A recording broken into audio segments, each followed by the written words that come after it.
All right, good evening, everyone, and welcome to Green White Checker TV. Tonight is the season opener for the Area 51 Superspeedway Truck Series here tonight at Talladega Superspeedway. Qualifying has just begun, so drivers rolling out to put their laps in as we speak. And of course, as always, 75 laps are scheduled distance, but of course, as we always talk about, that one fast repair available for the drivers, and of course, the up to 3 attempts of a green-white checkered finish. So we'll see if those come into play or not this evening. And the other potential here on the strategy side of things is I believe the fuel number's a little bit less than it used to be. So these drivers might have to hit pit road maybe sooner than they are normally anticipating with the old setups that they were running last season. So we'll have to definitely keep a close eye on that as well. So a lot of things to kind of keep an eye on for this season opener here tonight. But joining me in the booth here tonight is Boomer Logan. So Boomer, I know you've gotten pretty familiar with these guys, with the cars, with the tracks. So say Daytona, Talladega, not too much difference. To some extent, obviously a big difference from the racing standpoint, though. But yeah, say kind of wipe the slate clean. These guys are going to go back after it again this season. So anything you're looking for different from this season and last season, or kind of what's your thoughts going into it here tonight? Well, first of all, I'm excited to get back for the beginning of the season. It's a new dawn, a new day. You get a chance to do it all over again.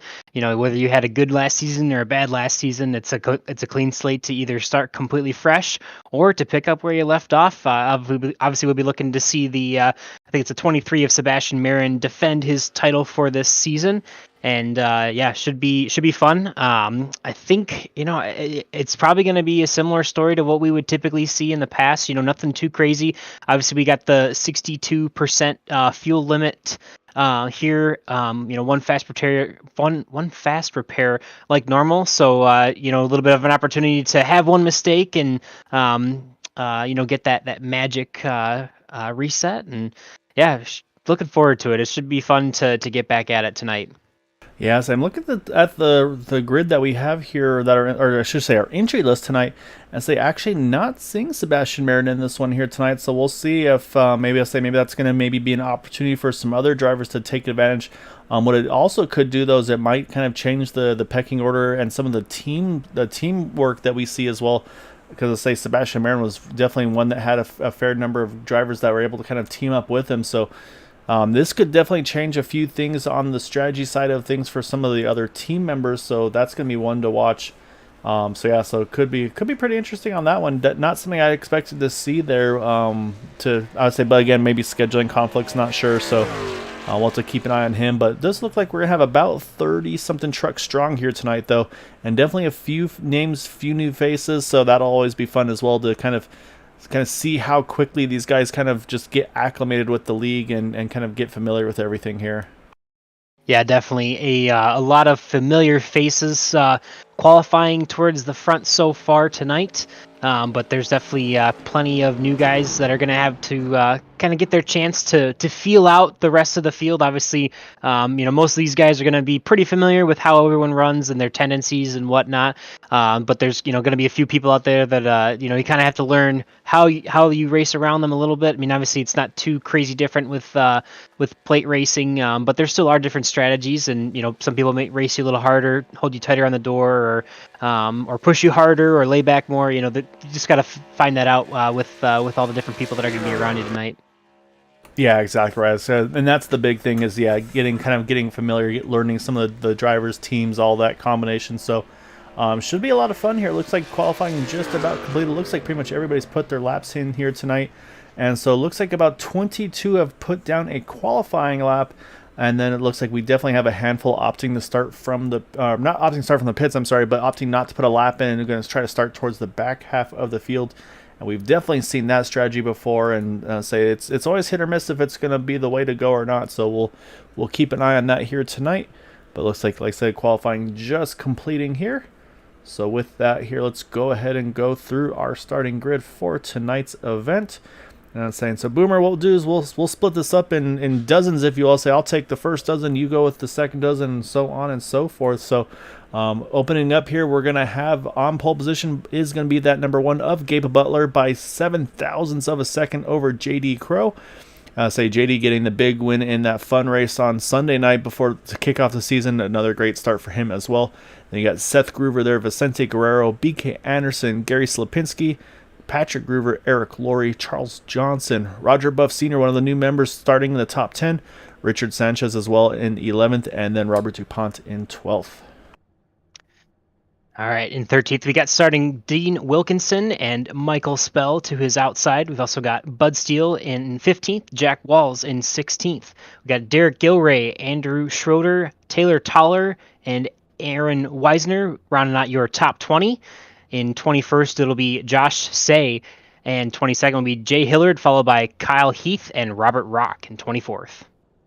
And the remainder of the field here will be then from 25th on back, Keith Horner, Paul Sheldon, Jude Conrad coming back in the 8 truck, Bob Fitzgerald next to him, then Jason Adams, Randy Miner, Todd Siebels, Edwin Outlaw, Brandon Briggs, and Michael Malm in the 34th position here. Oh, and it's Aaron Wisner. So let's say we're getting corrected here. So he's watching wall racing. These guys are on top of it here. So and that's what I love though. I want to be on the ball and get these names correct there. Saying he is going to be in the number 25 machine. So since he called us out, let's go ahead and get a close look at that truck so we can see what we're looking at here tonight. And that is going to be the number 25 Ford F-150. I'm trying to make out that paint scheme on it. It's a good looking truck, but so we're going to have to get a better look at it here at some point tonight.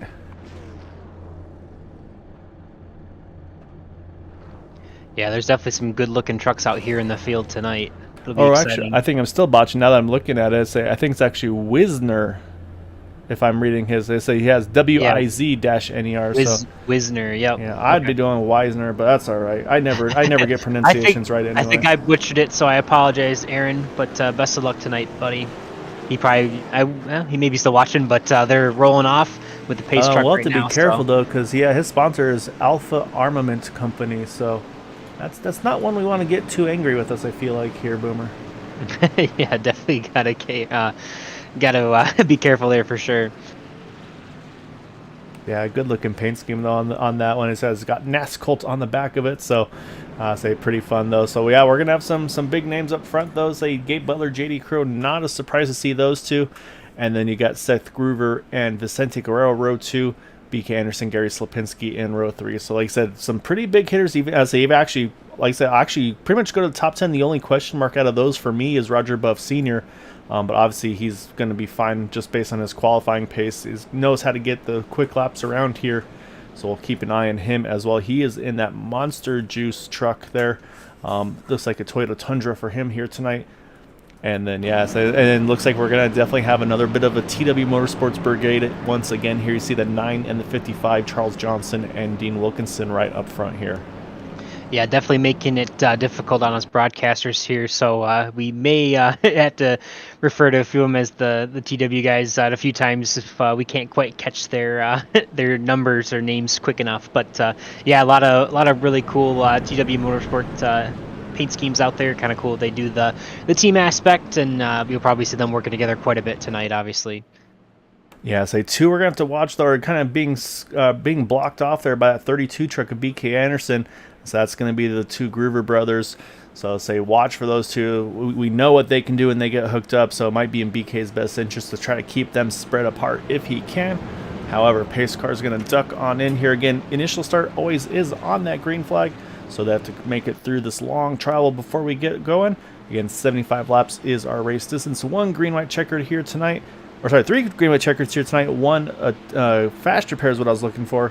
So we'll see if we come and need any of those at the end of it. So flag band is ready. Field is ready. And waiting for that flag to wave. And we are underway. 75 laps here at Talladega. And we are green. Barney waving the green flag here as we get started for our first race of the season at Talladega Superspeedway. Yeah, we did have 1 driver opt to start from the pits. That was that 20 of Richard Sanchez. So I'll have to keep an eye on Richard. Saying, do we see maybe some of those TW drivers roll back to maybe pick him up or not? So we'll keep an eye. I do see the 33 Edwin Outlaw. Looks like Edwin's dropping a fair bit back in that 33 truck, possibly to try to pick up that number 20. So we'll try to see if there's any teamwork. Also, Michael Malman, 44, he has fallen off this draft as well. So Already a couple that are out of the running, not out of the running, but out of the main pack right now early. But we have seen drivers kind of drop back, try to pick up some teammates and help each other out there. I believe Richard, one of the new TW Motorsports members, so wouldn't be surprised to see a couple of those TW boys roll back and try to pick him up as well. So it looks like lap number 1, though, Boomer is going to go to that one truck of Gabe Butler, getting great pushes from that 02 of Seth Groover. Currently leading the points, Gabe Butler with his a single bonus point. Yeah, but it's something we got to mention, though. So, again, the way the schedule should be going here is it will be a 12-race season. However, the first 8 races will be regular season, and then the final 4 playoff races. So you've basically got 8 races to try to get into that top 8 as well. That's going to be the playoff number of drivers. And, of course, 1 drop week between that race 1 and race 8. So you do get a mulligan, but yeah, so you talk about bonus points, though, Boomer. That's going to be crucial here. I say, obviously, the one getting one right off the bat for the pole, getting one for a lap led, but they do add up quickly. And, of course, the big one, though, if these guys can do it, is incident-free race 0x throughout the course of the evening. That will also get them multiple bonus points, either, I believe, 3 or 5. So either way, definitely a big one you want to have here. As actually, it looks like the 44 hitting pit road here, unscheduled for him. Not sure if maybe some technical difficulties or not, but he's down on the pit road, which is still leaving, unfortunately, at 20 and the 45 kind of off on their own. Then it looks like towards the back of this field is really splitting up right after about the 27th position of Bob Fitzgerald. From there on back, it's really starting to really swing out. You see the 63 of Brandon Briggs, he's off on his own there. Randy Miner, Jason Adams, Todd Siebels, they've all really fallen back here. I think it's for this right here, try to pick up that 20. We're talking about Richard Sanchez. He is a TW Motorsports member, so I think maybe some strategies trying to help him out, kind of just minimize the damage, minimize the time loss. Yeah, so I guess, Gael, would you mind explaining for everyone what would be the reason? So obviously Richard Sanchez qualified in 11th place, elected to start on pit road. What would be the advantage of doing something like that? I say in this situation, I'm not sure. There are times where some drivers over the course of the season, they do have sometimes some penalties that accumulate and say, okay, after you've had X amount of incident points or incidents, so at this point you need to go ahead and do a drive-through. At that point, sometimes drivers will start towards the back and maybe just try to be out of that one, but usually you'll have some teammates doing the same with you. But yeah, it's a little surprising. The only thing I can think of is I believe this might have been Richard's first race here with Area 51, so that just may have been a, hey, I actually had a pretty good qualifying position, but I don't know if I want to start this race right in the middle of the pack, because as we were talking about it, these guys are running 3x3, 5 rows deep. Maybe just trying to stay out of the trouble and say, hey, we'll probably get a yellow at some point. Let's just go ahead and play it safe here early on. So we'll see. Doesn't look at back of the pack. Todd Siebels has dropped back to pick up his teammate, and they'll slowly, I think they're about 20 seconds off the pace. Yeah, 23 seconds right now off the pace. There's another pack that's about 11 seconds off the pace in Jason Adams, Randy Miner, and Brandon Briggs running together, and then just about everyone else is pretty much within this gaggle of cars here. This parking lot moving at about 186 miles an hour right now, coming into the tri-oval. And actually, we could show that you're talking about with where drivers are on track. So pull up the track map here real quick, and so you can see, obviously, you see the little number 1 there on the top right. That's Gabe Butler leading that main pack. And you see the 24, like you had mentioned there, Jason Adams leading that second pack, and then the 45 of Todd Siebels leading that third pack with just the 2 trucks.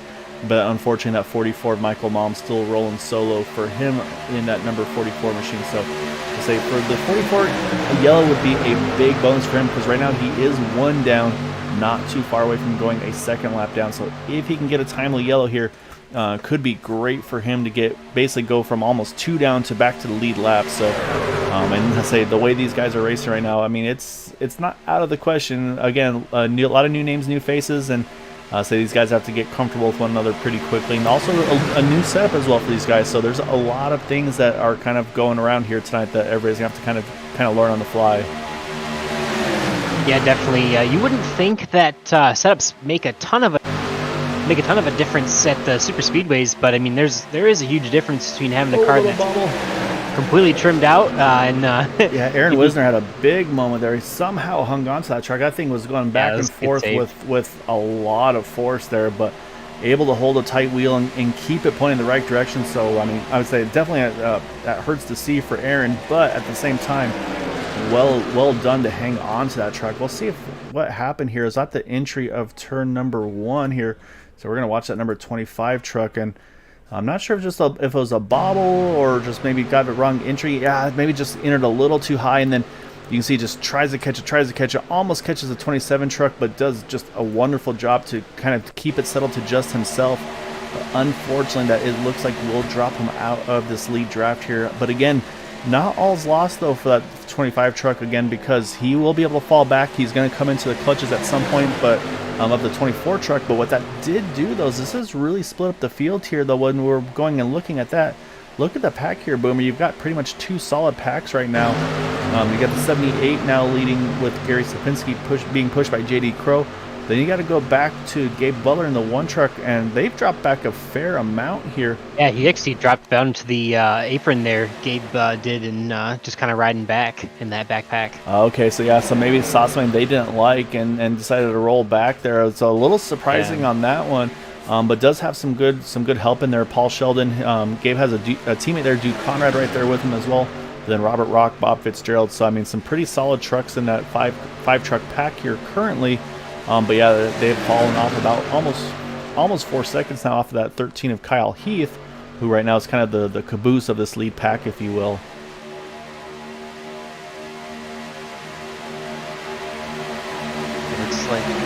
Looks like Michael Malm was just about back to ready to pick up this lead draft here. He might have actually gotten into the wall just a little bit, but able to hopefully catch this lead draft pack as we see the 071 of Eric Laurie leading the outside line with the 78 of Gary Slapinski running the inside line.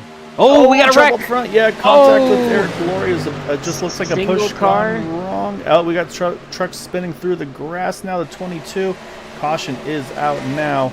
But yeah, I see the 22, and these guys gotta wait till that's a perfect move right there. You see from Taylor, rolls it down onto the apron and then grabs the gear and get going again. It also included Roger Buff Sr. And just unfortunately, just looks like, I mean, something we've seen with these trucks before, just the push gone wrong, unfortunately. Saying that's gonna unfortunately collect a couple of trucks there. I'm sorry. Let's go back though. We'll watch Eric Laurie once again here and see if we can get a better look at it. Because it was right up at the front of the field, and say it was the 02 and the 071, and just maybe a little bit uncentered, or off-centered I should say. And yeah, you see Eric gets loose, pushes him towards the left. He tries to correct, and then that second contact, and then from there you see, but again you see though Eric's able to keep it up off the wall there, or up on the wall I should say, away from the other trucks. And then unfortunately just that little further back though, the driver's reacting to what had happened here. And saying there's where it kind of accumulates there between that 27 or sorry, the 27 and the 22, apologies.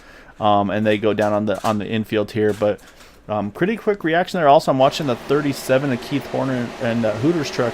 He was also able to just sneak by there as well. So yeah, definitely a big break there. You see a big moment there as well for the 08 of Bob Fitzgerald. But yeah, so after all of that, really only, I'd say 3 really trucks involved with damage most likely there, with obviously the 071, the 27, and the 22. But then again, a big break for some of those drivers there that were able to, that were in the back of the pack that lost that draft. So that being said though, Boomer, pit stops are open and they are going to be pretty busy it looks like. And we'll see if, I believe the 44, well actually he's on pit road now. I was going to say 44 should be able to get his lap back, but he's actually hopped on pit road, so unfortunately it won't be a lucky dog for him. So yeah, a little surprised on that one for the 44, unfortunately, maybe not getting that position he was hoping for. Yeah, plenty of strategy here as it looks like to see most of everyone's going to be hitting pit road here this time by. Yeah, it looks like everybody has hit pit road here at lap number 10. And so with that, let's do some quizzing over here. We're going to talk to somebody and say which better person to talk to than our pole sitter here tonight in that number 1 truck. So let's go ahead and find Gabe. I say we can even maybe do a 2-parter on this truck and see what maybe some strategy calls as well here. So let me pull on Gabe over here. So Gabe, this is Guile and Boomer in the booth. And so first off, congrats on the pole, sir. And then from there on, I say we got some questions though for you. So obviously, maybe some changes, some setup changes, and then I believe also maybe some fuel changes this season. What are you guys looking at for fuel numbers? How different is it this season than maybe last season? Not an awful lot of difference. It's looking like about maybe 20 per tank, 20 laps per tank. So maybe so maybe about 2 or 3 less than last season. Right. Yeah. So we'll see what kind of difference that makes in the strategies here. Haven't quite figured it out yet, but Yeah, we saw you drop there down on the apron and going back to maybe pick up a couple teammates there. How's just didn't like what you saw up in the front and wanted to get back to something safer, or what's your strategy so far? well, no, that wasn't on purpose. JD was coming down and he wasn't quite clear, and I got out of it, and so I didn't want to cause a wreck after Fair building enough. the setup. So Yeah, my apologies for missing that, but yeah, okay, that makes a lot more sense now. Yeah, so we're checking around the field, and yeah, I'll say, yeah, we noticed at one point the field kind of got split up, so yeah, that makes perfect sense, Boomer. So I know you guys are about to get the one to go here, Gabe. So good luck the rest of the way, and also I'll keep an eye out. Keep an eye out for you, hopefully towards the end of this one. all right, guys, appreciate it. All right, so good info there from that one truck, though. Gabe Butler knowing now, say field mileage probably around 20 laps or so. So yeah, so that does take about 2 to 3 laps off of what these trucks had been able to do last season. So doesn't really change the strategy. It would still be a 3-stop race under normal green flag conditions. I think at this point the question would be, of course, could you stretch it on one of these stops and maybe turn it into a 2-stopper? Yeah, I think that's the one thing that makes it a little bit more difficult. Whereas, if you got 75 laps, you could potentially stretch it, to 2 stops. But with this, it might be a little bit tougher to do that. But we'll have to wait and see, depending on how many yellows they get. Yeah, and that's gonna be the question. Is right now, I'd say we're gonna restart this thing on lap 13. So I believe that'll put us at about 62 or 63 to go, if I'm correct. So if you can go 21 laps on a fuel tank, that could get you in the window on those basically 2 stops and 3 fuel runs to be able to make it on a 2-stop strategy instead of still having to maybe make a late splash for that 3rd stop. So there could be some strategies involved in this one, which is the right decision. So that'll be always fun. It's always fun to see when there's going to be someone that's going to try to gamble. And we did have a few drivers top off, and the first of which was Eric Laurie in that 071. So yeah, we'll want to keep an eye and see what some of these guys have under their sleeves here. Yeah, definitely. It doesn't change a ton of strategy, by limiting the field by just a little bit. But I mean, it certainly can make or break the race. And obviously, I'm sure as the rest of the season goes on, you're going to hear us preach about track position and pitting strategy and how the yellows fall, because that is probably the biggest thing about plate racing. Obviously, when it gets packed up, you can't really move a ton of places, and obviously you'd rather be at the front. So if you can time those cautions right, with a little bit of luck, or have a strategy that plays out better and get to that track position, it's going to make a huge difference for the rest of your night. Yeah, exactly right. So we'll have to wait and see. Up front, though, it's going to be Gary Slapinski, J.D. Crow on the front row. And then you'll have, it looks like row 2, going to be the 14 of Vicente Guerrero and Bud Steele. So say Bud, a good start for him. He's up 11 spots now, up into 4th. So good early stint for him and some good pit strategy, it looks like, as well. So we're going to get things back going here. Boomer, start lap number 13. It's going to be that number 78 leading the field here. Again, has controlled this restart, so it can go as early or wait for that green to fly. And it looks like waiting for that green to fly will be the strategy on this one as we get back going here on lap number 13. And that's the interesting thing about this track, especially for some of the official series races. You could technically go as soon as the pace truck or pace car leaves the surface. So obviously, a lot of respect from Gary Slapinski for waiting till the green flag. Some people might try to jump it or keep everyone off their toes, but sometimes if you wait that long to go on green, some people kind of bunch up and get excited too. So, but definitely a lot of strategy as far as being the leader of this race. And obviously Gary rolling pretty good here, 2x2x2 for about 10 rows back.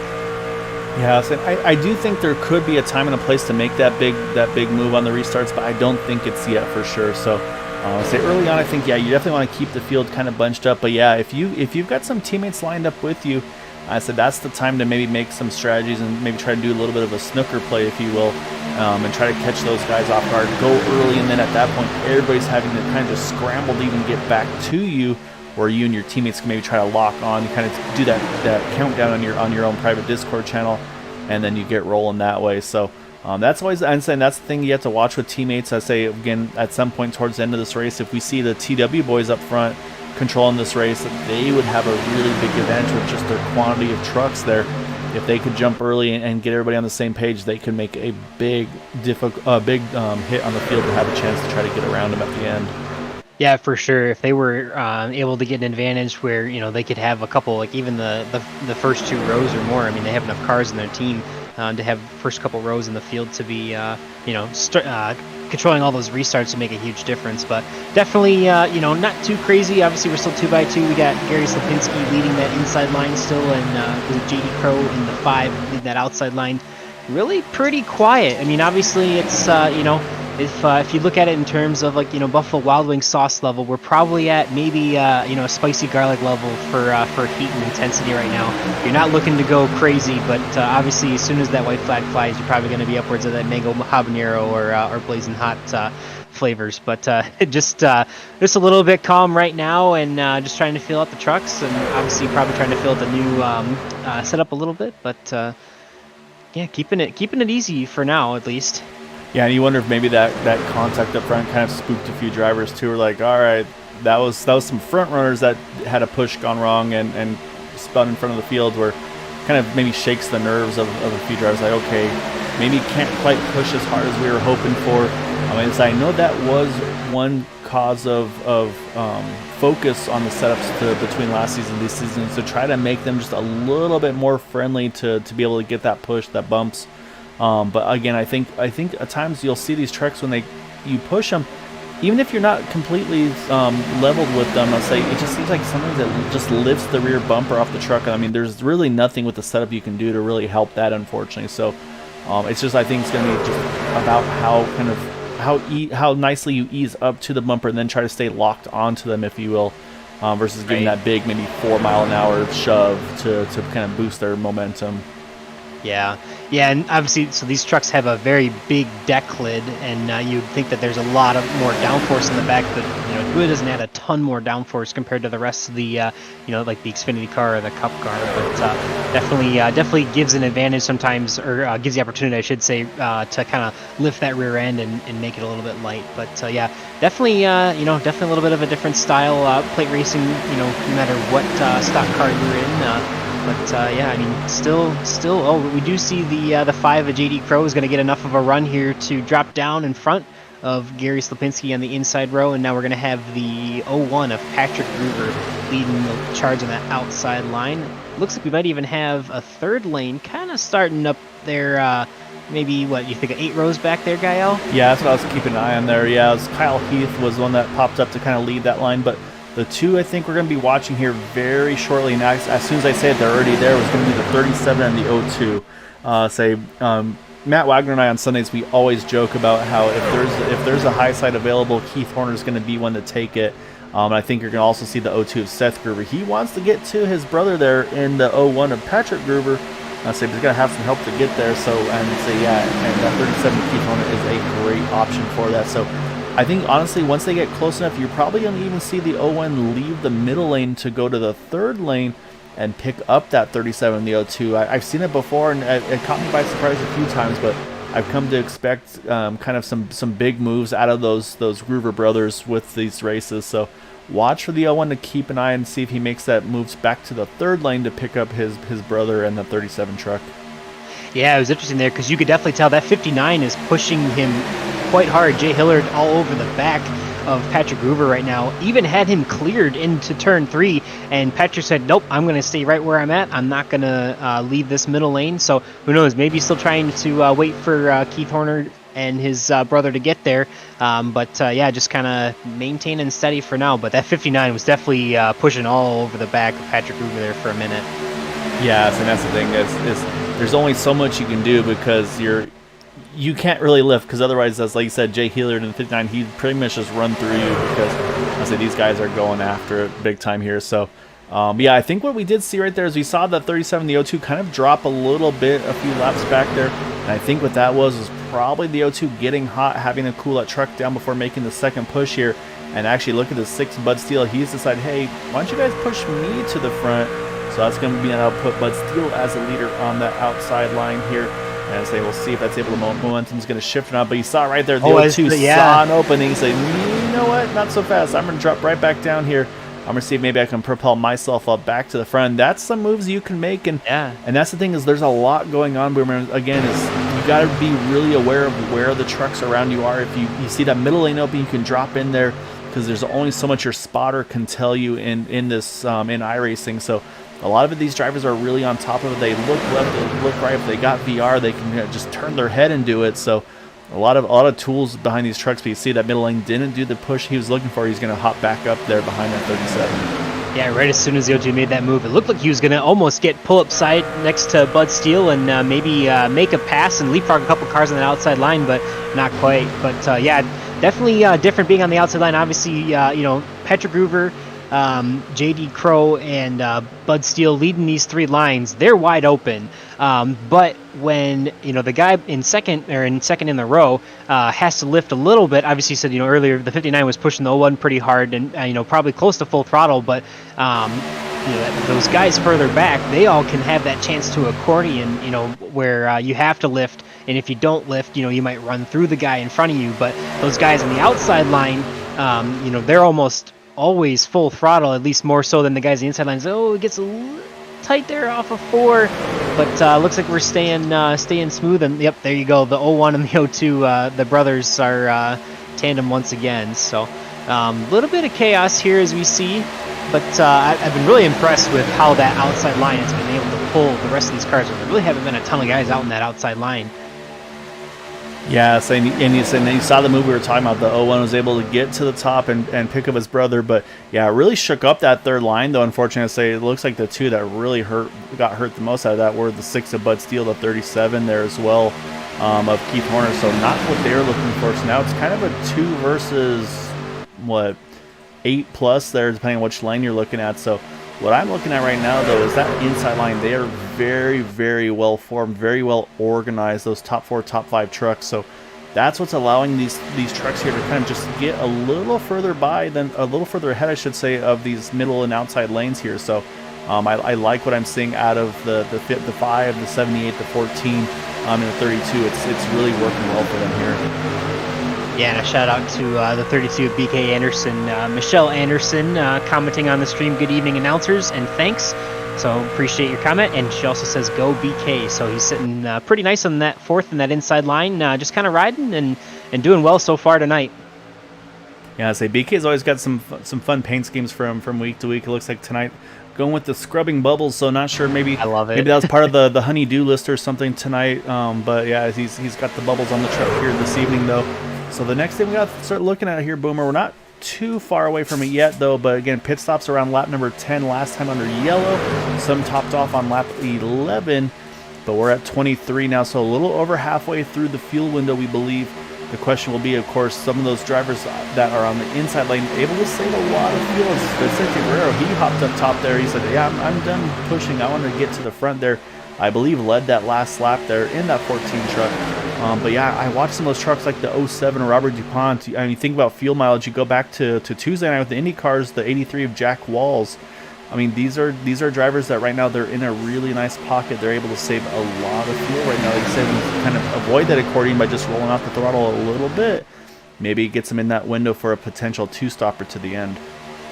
Yeah, definitely. I think the only one you'd really be worried about right now is JD Crow. He's probably going to have to be one of the first guys to pit just because he's been leading a lane pretty much this entire fuel run here. I think he dropped in front of Gary Slapinski within the first couple laps after the restart, if I'm remembering correctly. But yeah, you said the 14 in that beautiful Budweiser truck now leading the second lane as the 59 is still pushing like crazy. Jay Hilliard in that 59 Toyota leading, or well, first and second in that middle lane there. Yeah, I've been say right behind them, the 9 of Charles Johnson. So I haven't been able to see a lot of Charles over the course of the past few seasons. Work's been unfortunately taking a lot of his free time, but so he's got a little bit of now making the most of it, running in that top 5 or so right here as well behind that number 59. And saying, oh, no honeydews because well, I don't know. I mean, you could still try to make your son do chores. I mean, whenever he comes and visits, Michelle would say, hey, while you're out of here, go get those scrubbing bubbles. Let's get him to work. So, but no, it's I love seeing the families and friends and everybody supporting their drivers and everything. So, it's not too often you'll see a lot of moms and dads watching or supporting their drivers. I feel like on YouTube, and I know we got a couple obviously with Michelle here for BK, and then of course the Gruber's moms as well. She always pops in as well pretty frequently. But look who's popping back in the picture here, though. We talked about his little hiccup earlier. That 25, Aaron Wisner. He is all the way back up to that third lane there. I say shaking off the concerns, maybe the little bit of nerves on that initial wall contact. And I say he's going after here on that third lane there now. Oh, is they Oh, wow. Did you see the 01 and the 02? Yeah. Just squeeze he's in front of Vicente. 14. Yep, they get down. But yeah, I've been impressed with, obviously, the 01 and the 02, work very, very well together. But everyone who's been running that outside line has been doing a really, really good job. Obviously, the 01 and the 02 pushing hard enough to be able to clear. And now it's just 2x2 and honestly single file for a little bit after about the 6th, 8th row or so, somewhere in that range. So yep, I think that's the pit probably stop getting ready for pit strategies, Yep, yeah, probably getting ready for pit stops. Just thinking about that. Yep. Yeah, and that's what you just see. These guys all push, and it's like, all right, we're not making the ground we want. We got to find somewhere to squeeze in here. So, yeah, but this is now, to me, again, this is the opportunity. I think I'm seeing it out the back of the field here, looking around Dean Wilkinson here. Look at these TW trucks popping up to the top side here. This is where I love to see. This is kind of how I like to drive it too. I just save fuel for that first 15 or so laps, and then once we know everybody's starting to kind of drop to the inside, the pace slows down. All right, let's make a big charge, and here they come, though. JD Crow, he's going to pit, I feel like, a little before his window here, coming at 27, but he's going to have some help there with Robert DuPont, Gary Slapinski, Gabe Butler, Eric Laurie. These guys coming to lap number 28 here. So, yeah, about 18 laps on that field number. I'm wondering if that might be basically how far you can run if you're full throttle that whole way. So, we'll keep an eye and see how those guys get in and out of pit road here. Yeah, definitely a decent amount of vehicles to come through pits with. Obviously, you want to have as many people as you can come down with, but that's not too bad of a pack for Gabe Butler, JD Crow, Gary Sapinski, Robert DuPont, and Eric Laurie, as it looks like they are starting to roll off pit road. Yeah, it looks like rolling pretty close proximity as well. So you can see everybody's starting to try to get formed up with one another. So that should work pretty well for them to try to get back up to speed quickly. I was going to ask if we see any response, and the answer is yes. We're going to start to see, it looks like 3 more here at the 27, the 77, the 46. Oh, a little bit too hot for Bob Fitzgerald. He's going to loop it around there. That's going to be unfortunate stop and hold for an unsafe pit entry for him. So that's going to cost him probably about a lap, unfortunately, in that 08 truck. But right now, though, the 01, the 02, they've kind of taken control of this one, and they're going to get back after it here. Again, this is where you just got to make as much lap time as you can here to try to minimize any time loss. This is kind of, I say, for those that watch F1, kind of get that overcut, undercut strategy, which is the quickest way in and out of pit road. Is it going early? Is it going late? And, of course, you got to have some friends here. Yeah, definitely. It definitely helps to have a teammate or two to come down in the pits with and, kind of make that strategy with. But I think we'll see probably most of the pack coming in this lap or next lap. I'm assuming they're probably getting pretty we got contact up front. The 14 around in the tri-oval. So far, stays on track, grabs the gear, gets rolling again. That's a great save for Vicente, but heartbreak because it stays green and he's going to lose so much track position here.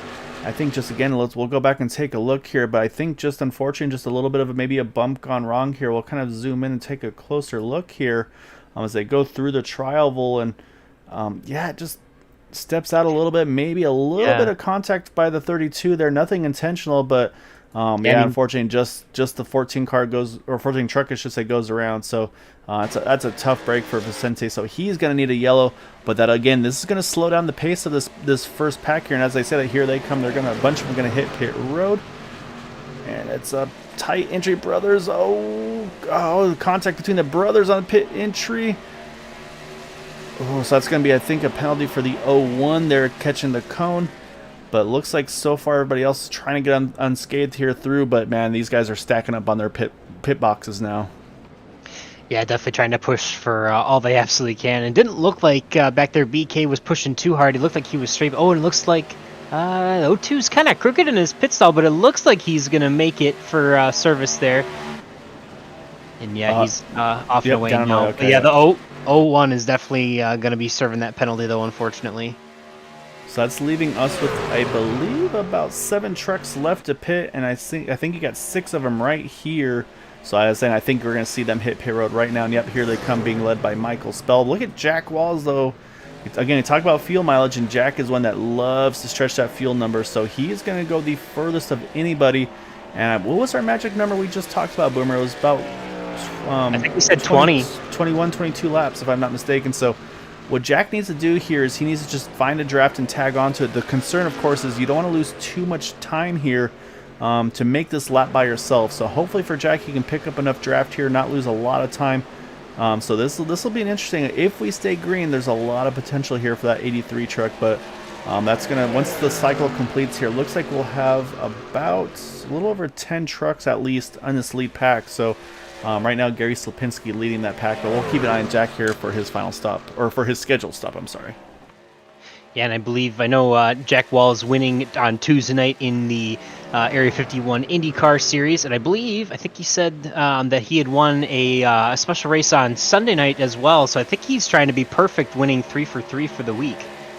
He's had a really, I think he was a podium on Sunday, but yeah, a really good. You're right, podium streak. But yeah, he's got a good podium streak going. And actually, right now, at the moment, Todd Siebel's actually first out of pit road in the 45. He's got teammates. He's got Robert Rock, Dean Wilkinson right there, Richard Sanchez in the 20s in that boat as well here, and Michael Spell in the middle there. So they're actually ahead. You can see in the background there, Boomer, it is 3 by 3. So you got Seth Gruber there, Gary Sapinski leading that pack, but then right behind him, though, they are going at it tooth and nail once again. So we'll see. The next question is going to be Jack Walls, how his pit stop goes. He's rolling out now. He's not going to be in this lead pack. The question is, can he at least tag on to the back maybe of the second pack or so? This is going to be crucial for his chances here. Yeah, he should be okay to pack on or grab onto the back of the second pack. I think no problem. So, but yeah, definitely got to make sure you get up through the gears properly. Don't spin out on pit access road, and because it's easy to do on cold tires. Make sure you grab those gears properly and get back up to speed, which I think you'll be able to do. But it looks like the pack's kind of catching this lead pack of TW Motorsports cars. Oh, we got a wreck! Oh, looks like the O2 Brown is coming back. Oh, catches the 6. Big wreck here, yeah. 5, I think, too. Oh, that's a big wreck. And they're still wrecking off of 3 and 4, unfortunately. So, yeah, I just caught it as it kicked off there. But, yeah, you're right. The 02 and the 6 had contact. The 07, looks like the 048 there as well. A lot of drivers in this one here, Boomer. Say for those ahead of it was great news for them, but unfortunately for others, not so much. So let's go back and see, how did this all kick off here? Because it was right towards the front of the field. Trying to see where all it officially started here. I don't know if the 6 pushed the 02 or if he just got loose or what, but definitely the 02, the 6, the 5, the 07 involved. So we're gonna watch the 02 here.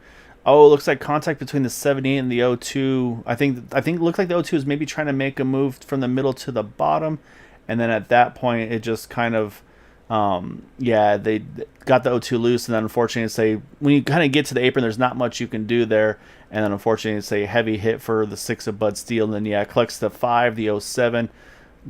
Gabe Butler. Oh, we have to watch that one truck. I don't think he got damaged. It looked like he might have net coded out of damage because it looked like they kind of ghosted through, but I don't see any damage on his truck, so he might be okay. But yeah, unfortunately, you see that infield here is pretty much a parking lot. I mean, you see the 59s there, the 5, the 048, the 07, the 02.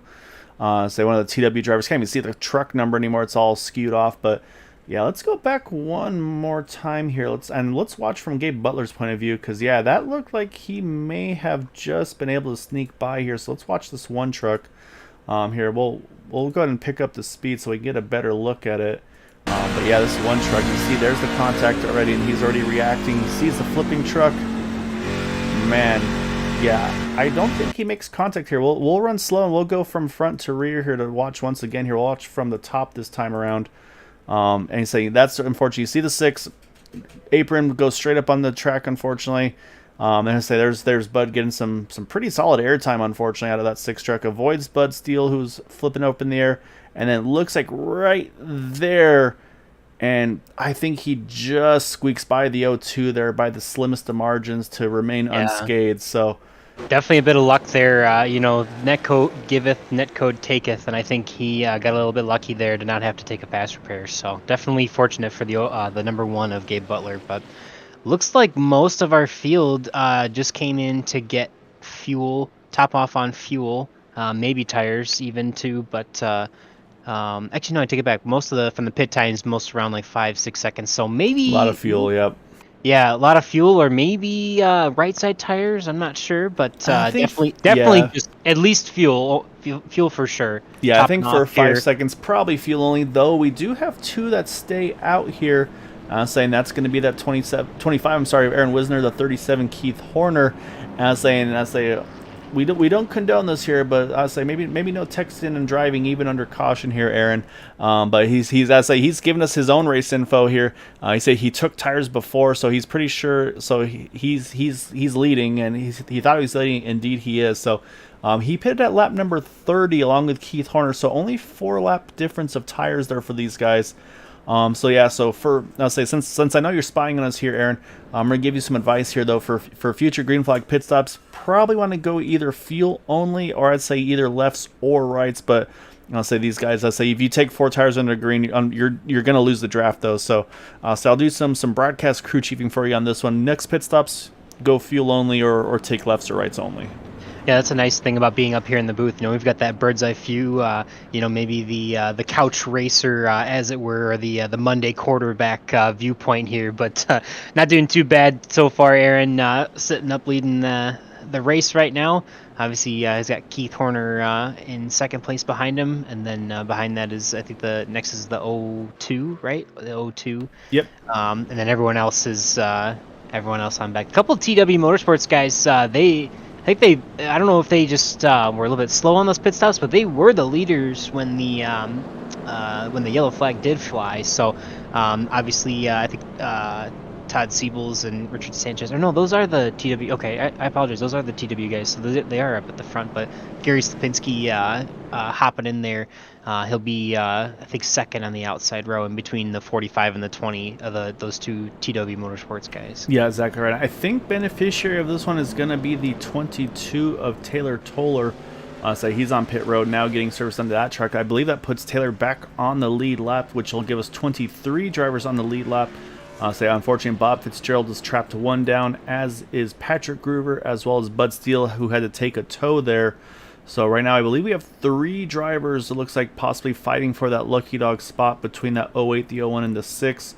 Maybe possibly, actually, I'm looking at JD Crow rolling out pit road now. I think JD actually still's on the lead lap, if I'm not mistaken, there in that 5 truck. So I think, so 23 on the lead lap, and then 24th, 25th, 26th, that's going to be our lucky dog battle. Saying again, it's going to be some pretty heavy hitters there with Bob Fitzgerald, Patrick Groover, and Bud Steele. So do we see some of those teammates that we talked about? Do we see possibly Seth try to pick up Patrick and help him get to the front? And do we maybe see some of the Roswell teammates of Bud Steele maybe try to help him out as well? So it's one of those things where it's such a team game here with these trucks. Where what do you do here to try to get the help here? But what I do see though on this one though, Boomer, is we're going to be restarting at 37. I feel pretty confident these guys probably could make it from here now with one more stop to the end, because it'll be under a 20 lap stint for the two runs under fuel. So I think from here, most likely one stopper. The only question marks I think is for this front row right here, that 25-37. Yeah, we'll have to see if the 37 jumps down, or if someone jumps down in front of them, or however it happens. But yeah, those leaders are definitely going to be questionable, but I think everyone else in the pack is not going to be worried about it. So we're looking to see the 25 as he creeps around the tri-oval, waiting to restart this race, and he does go early. Yep, just a little early here. Going to give himself a little bit of breathing room. We'll see if it's a good thing or bad, because sometimes, like I said, it kind of builds that momentum up against you. So we'll keep an eye, but you see everybody getting back up to speed plainly. So to say right now, though, that 37 staying kind of on the top side. I think he wants to be the beneficiary of one of these trucks, kind of like, hey, let's push that 37 truck. And right now, it looks like Gary Slipinski is going to try to take that opportunity along with Jack Walls. Whereas the 25 truck, he's got pretty much a good group of TW and looks like Roswell, Michael Spell. But look at Jack Walls. He's like, I'm going to go third lane here. Unfortunately, not a lot of help for that 83 truck right now. Yeah, unfortunately, a lot of times people unfortunately want to try to be maybe a little bit greedy. And I think, there's a little bit of a time for that, but I don't think now is quite the time because obviously the 83 tried to jump out all the way out to the outside. Gary Slipinski obviously trying to jump to the middle to help Keith Horner, but really kind of just jumbles everyone up. And now everyone's kind of just stalled. And now 3 wide as we're 3 wide, 3 rows deep. And 2 cars wide, a couple rows behind that as we're, it really seemed to slow up the rest of this pack, and now everybody's catching up, and we're going to be probably 3 wide, 5, 6, 7, 8 lanes deep here pretty quickly. Yeah, so looking like that, and I'll say not something you see every day here, the Boomer. That's going to be the 52 truck of Paul Sheldon, and so he's got the Woody Mobile there. So I'll say hopefully that thing, hopefully the weight's not too big of an issue for that. But I'll say that being said, though, very good looking paint scheme though for who's ever to put that one together. I'll say the originality of some of these guys is just top notch, and so at 52, yeah, really fun looking paint scheme though for Paul Sheldon here. Wood paneling on a race truck, I like it. Oh man, these guys are making big moves. Jack Walls just had a nose there, able to sneak in front of the 01 truck there. And yeah, that third lane starting to fizzle out here pretty quickly. You can see everybody starting to jump around, unfortunately. So I was watching the 46 of Derek Gilroy. He was in a good spot, and then it all just kind of came undone. So he's going to have to try to regroup here, it looks like, for that 46 truck. But up front, though, Gary Slipinski, Keith Horner, now they kind of take over control on that inside line. And it looks like the 25, though, still holding strong there. Aaron Wisner, he's running that second lane with Charles Johnson behind him, Michael Spell as well. Like I said, so right now you've got pretty much the 2 trucks that stayed out right at the front pack of this thing. It just, again, if we stay green, I need to mention we just crossed the halfway point, but if we stay green, a little nervous about the fuel mileage out of those 2 trucks. This is where I would almost kind of just try to sit maybe about that 3rd or so spot, and just, if you can, of course, it's easier said than done, but just save every drop of fuel just to make sure you can make it on that one stop as well. Yeah, exactly, because they stopped 4 laps shy of everyone else. Everyone pitting last on lap 34, a couple topping off on lap 35, but they stopped at lap 30, which is obviously 45 laps to the finish, which would be 22 and 23 lap stints. If you're leading the pack, I don't think you're quite going to get that fuel mileage, but we'll have to wait and see here. Obviously, Gary Slipinski pretty well versed in getting around these super speedway tracks, and I'm sure they've got him and Keith Horner have, it was Aaron Wisner and Keith Horner that stayed out. So yeah. And so you see, oh, look right there. Charles Johnson able to drop to the inside side just behind him. Saw Brandon Briggs have a little bobble, but he hangs on to that truck as well. So I'll say Brandon's been, I'm able to talk to him sometimes pre and post race. And so usually he just mentions me as like strategies like survive till the end. And so looks like stepping up a little bit, maybe trying to see what it feels like up front, maybe feeling a little bit more comfortable further up in the field. Because I'll say there is sometimes a difference of driving styles further up compared to maybe mid back of the pack. So we'll keep an eye on that 63 truck, see how he does. The one question mark I do feel like we have, though, Boomers, that long green flag run we had there before the caution. The first truck that was leading that inside line, he had to pit fairly early, but the question was it by necessity or was it by strategy? Because that's my only concern was whoever was leading that pack, they had to pit much earlier than some of those other trucks. So just the question mark, though, we don't know, is if it was by choice or by necessity. Right, and that's the one thing that we don't know for sure, obviously being up here in the booth. But if it's by necessity, obviously, might put Keith Horner and Aaron Wisner in a bit of a predicament, being the guys that have pitted been the longest since they've pitted. So, but we'll have to wait and see. It was 18, I think, laps that the leader pitted on that green flag stop from the previous pit, and just seemed like it wasn't as much as we expected it to be, even though there is a slightly reduced fuel load for this season at 62% in these trucks.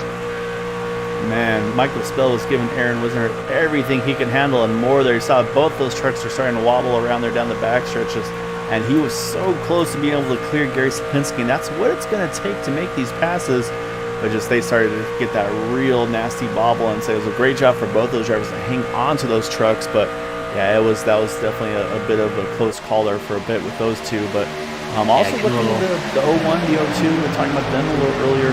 I believe it's currently the 01 of Patrick Gruber who is leading that Lucky Dog battle, because he's running the third lane here, and he's the one that's the first one in that third lane with the 52 Paul Sheldon behind him. But a little surprised to see Brother not in that picture here in that number 02 truck. Well, actually, I think the 02 is retired now that I'm looking at timing and scoring, unfortunately. So I just caught that, unfortunately. So yeah, Seth Gruber, unfortunately, out of this one here this evening in that 02. Including a number of other trucks retired, it looks like, as well. The 77 of Josh Say, Jay Hilliard, Randy Miner as well, and then Seth Gruber, Roger Buff Sr., Duke Connor, and Edwin Outlaw. So a good chunk of drivers, unfortunately, are early retirements here tonight. Yeah, unfortunately, a few of them probably using up their... There's a couple big wrecks to have to use up your fast repair for, unfortunately. But we still keep rolling here. Obviously, Gary Stupinski still leading that front inside lane. Kind of the second lane and the third lane are broken up. I've still been impressed that 01 has been able to make that third lane work just about by himself before the 52 and now the 32 are both up there with him. Yeah, we're about 4 cars clear on the inside row, being led by Gary Stupinski, followed by Keith Horner, Charles Johnson, and Rick Sanchez. Or Rich Sanchez, I should say. So yeah, definitely a little bit of a separation, but it looks like we're getting a little more organized in this second and third lanes to maybe make a charge back. Yeah, exactly right. So yeah, so right now for the Lucky Dog battle, like you said, right now Patrick Gruber has it by just about 7/10 over Bob Fitzgerald. I'll say Bob and Bud here, they're playing it safe here. You can see that Bob is just outside right on the edge of the draft there on the inside lane. And same Bud, just a few trucks back there as well in the 6, kind of right in the middle, just kind of get a clear view of what's going on around him. So these guys are playing a little bit more cautiously, but as soon as I say that, here goes Bud. He's going to roll that third lane now and say maybe try to push forward. But and that could be something that does come into play here, though, Boomer, because we have seen from time to time these trucks will unlap themselves if that 01 can get the right push he needs. So he could wind up getting in front of Gary Stupinski, so that'll be another thing to keep an eye on here. Right now, strategy-wise, though, I'm seeing a little bit of laying back from a few drivers that we're used to seeing up front, like the 14 of Vicente Guerrero. He's kind of cruising back there. That being said, a caution, a huge break for Vicente after what he had happened before that yellow. But look at, you got Gabe Butler, Eric Laurie, Dean Wilson, Robert Rock. Not used to seeing these guys rolling this far back here, but I think that's a fuel strategy out of those guys, saying, you know what? We're going to roll back, A, be in a good spot if there's a wreck, and B, let's get that fuel number to perfection. Yeah, right. Sometimes really the only safe space to be is up at the front of the pack, being Gary Stupinski and now being pushed by Brandon Briggs. Or no, sorry, it's still Keith Horner. I was looking at the scoring there. But, yeah, that's probably the safest place to be. But if you don't want to be in that gaggle of cars in the middle there, it's definitely safer to be towards the back. But I know that you and I have differed from this in the past, Gael, but I'd rather be that guy that's slicing and dicing, trying to make his way towards the front every opportunity possible. But I think you would probably instill the Vicente and Gabe Butler and Eric Laurie school of thought to lay back and maybe wait it out, as we still have 20 laps to go, which is quite a ways. Yeah, no, I'd be too nervous to run like these guys are running 3x3 for, like you said, a full fuel run basically at this rate. So, but like you said, though, that 01, we're talking about him maybe unlapping himself again. Gets a little bobble there in the backstretch of that big push by the 63 of Brandon Briggs. Brandon trying to get himself up in the thick of things here. He was able to clear the middle lane, though, for the 01. So, like I said, he's right on the edge of unlapping himself if he makes the right move. So, again, that could be a big benefit then for the next truck in line, which right now is Bud Steele in the 6 truck. So, it just depends on if, when, the yellow, the timing of it, and all that, and then of course the avoidance of the wreck for the other drivers behind, that it could bring them right into the thick of it. But right now, yeah, it's been pretty much just Gary Stupinski, Heath Horner just on cruise control. And we talk about fast repairs, you see a little bit of that left side door damage to that 37 of Keith. But again, great call for him, though. He's going to just live with that damage for now, and then be able to maybe use that fast repair later when it really matters. So I think for something like that, that's where you got to make those strategy calls and make sure also you don't make a mistake by accidentally either having it checked or unchecked, because we've seen it unfortunately burn drivers in both situations. Yeah, for sure. I've got a button mapped for clear all, which clears all the pit options, including the fast repair, whether I'm in a race without it or not. It's the first thing I do as soon as I leave pit road on the pace laps, or at least try to remember. But it's definitely not something, something that's very easy done to accidentally have that removed. Trouble front. Oh, it's a big one here. As it was right at the absolute front of the field. Like I said, there's not a lot of places to go to have it, but this is a huge one here at Talladega. Unfortunately, you see Brandon Briggs involved in that one. I think the 01 of Patrick Gruber was in it as well, because it was, yeah, and you see the smoke coming out the back of his truck. 44, the 83. Again, it's going to be more of who wasn't involved, it looks like, on this one. So the question mark, of course, is going to be who maybe was or was not involved, and I'm seeing pretty much damage to the 08 to the 6, so I don't think they're going to be in the beneficiary positions. Could actually, no, actually the 5 of JD Crow, pretty significant damage, looks like, to the side of his truck as well. So we'll see. I'll say the question, yeah, I mean, it could be something that we might not be watching, maybe Michael Malm. So, but yeah, back under yellow here, a big wreck there, just about entering turn number 1. Let's go back and take a closer look. So, it was, like I said, it was right at the absolute front of the field. Tough break for Patrick Gruver, as he was working really hard to either be the lucky dog or the first car lap down. I think of the leaders, the only 3 that didn't have any contact from that wreck was Gary Slapinski, Keith Horner, and Charles Johnson in the 78, 37, and 9 car. And yeah, just a little bit of contact in the tri-oval, and then unfortunately at that point, it's just accordion effect. I mean, you see there's a 63. Like I said, yeah, the first 3 sneak through, and then from there on out, it's just pretty much a parking lot. So there's probably a few trucks that are able to sneak through it. I'm watching the 5, the 46 are potentially avoiding this one. But like I said, it's going to be so difficult to try to get a good look to see where everybody is. And so you see the 08 right there. Yep, contact for the 08 and the 45. Say we'll jump over to Bud Steele in that 6 truck. I think he had already made contact possibly. But I'm actually, the more I'm looking here, possibly JD Crow getting through unscathed. So we'll see, because I'll say once they hit pit road, we'll be able to tell for sure who was able to get by. But yeah, unfortunately, many damaged trucks here. But we'll jump over to our leaders, because they all do indeed hit pit road. Gary Slapinski leading Keith Horner, and just outside the pit window here, Boomer. So this is going to be a tough one. Yeah, I would have bet we were going to be pretty close to pit stops here. Obviously, it might be a little bit of a stretch to go the rest of the way, but we'll have to see. I think most guys are just taking a splash of fuel. Looks like Keith Horner only taking a splash of fuel there. Actually, I think Keith may have just drove through. Oh, yeah, no, that's right. He might be pitting on the 1 to go, so Gary's going to win the race off of pit road. And then we're trying to see if there's anybody waving around the pace truck. Right now I see the 01 of Patrick Gruver. Oh, but I think he actually was able to pit basically before the yellow came, or basically enter a closed pit to basically get that truck serviced and then roll back out. So he's jumping into pit road now. Okay. So I'm trying to see if anybody's going to get waved by here, but right now not seeing any takers. So yeah, I'm not sure on this one. Maybe, like I said, maybe the 44 truck, but he looks like he's just rolling out behind these guys as well. So we'll keep an eye on it. But lights are on here. We'll step away for just a moment, kind of catch your breath, get a drink, and we'll be back here on the 1 to go. So stay tuned, everyone.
All right, so you can see the lights are off. We are down the backstretch. So front row, though, going to be Gary Slipinski and Charles Johnson.